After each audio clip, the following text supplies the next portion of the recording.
There's no handouts in the real world. You have to try to pretty much figure it out yourself, and when something goes wrong, there's no one to tell you how to feel about it and how to react to it next time. Many of our youth have never planned their lives. They get up every morning and they take whatever comes, and it smacks them in the face, and it determines what they react to and respond to and how they're going to live that day.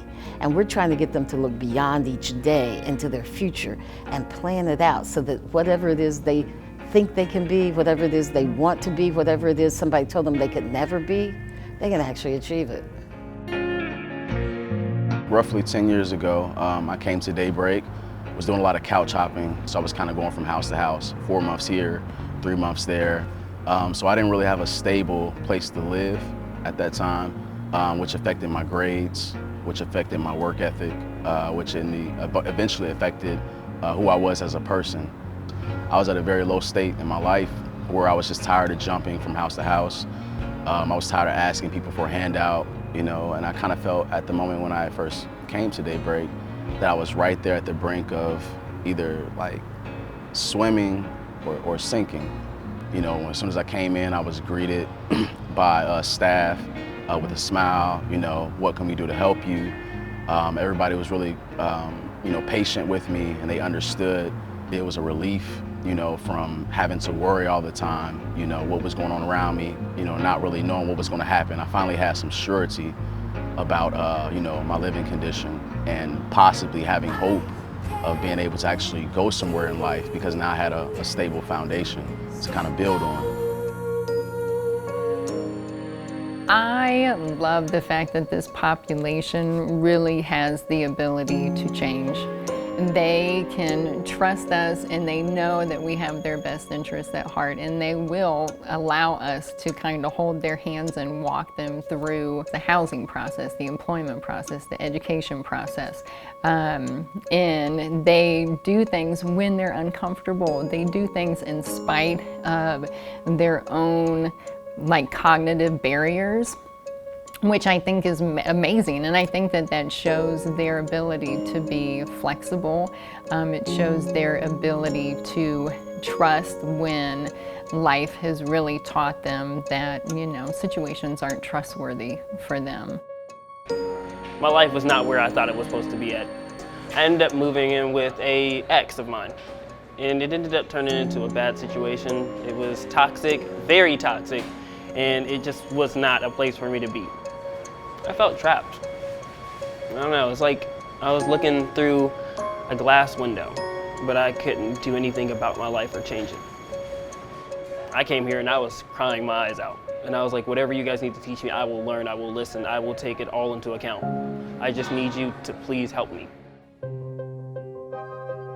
Some clients very invested in doing counseling, and our staff is there to help them with navigating that and improving sort of coping skills, finding supports in the community, getting some resolution with some of the things that have happened to them. 3 years ago, I didn't think I was going to make it to 25. I was sure. I'd already had a couple overdoses under my belt. I was like, it's just a matter of time. Fentanyl was creeping in and stuff, and I was like, it's only a matter of time before I get a bad bag. I thought I was either going to die or go to jail for the rest of my life or something, One day, Miss Jill came in from Daybreak. I remember I was like dope sick and wrapped up in a blanket the first time I met her, and she's this bright young little lady telling me about all these possibilities, and it just kind of seemed like, this just seems like more work I don't want to do. I'm not willing to make the commitment yet.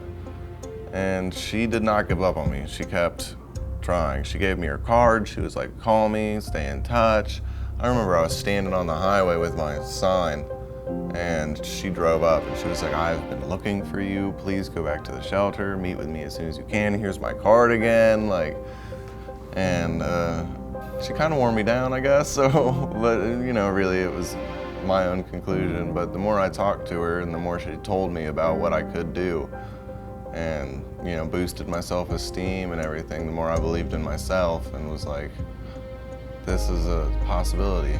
I'm gonna take this olive branch, I'm gonna grab her hand and hold it tight, because I've never had hope like that before. I wanted nothing more than to make everyone here happy. This is my family.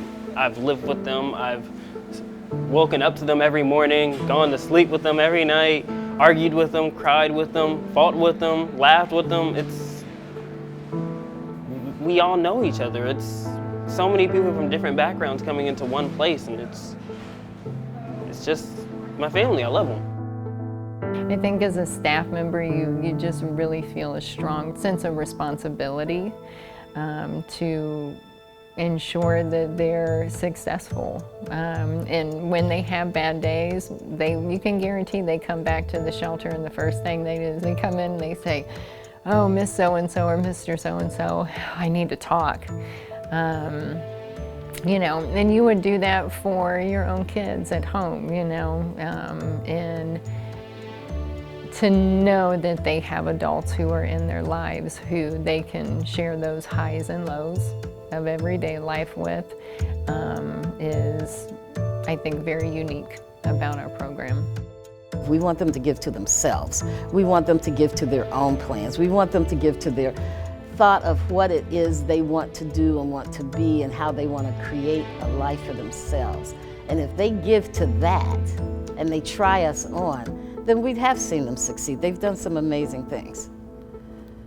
So I've done just about a little bit of everything. I've worked delivery jobs, I've worked insider jobs, I've been homeless in my van, I've been homeless on the streets, I've been a user, I've used about every drug known to man, I've had trauma, I've had mental health, but here I sit today, a well-thought, well-put-together young man, you know, that's got everything going for me over about 1.5 years sober, which is awesome. You know, it's the longest time I've ever had. And I don't ever think about going back, you know, that's just not an option for me now.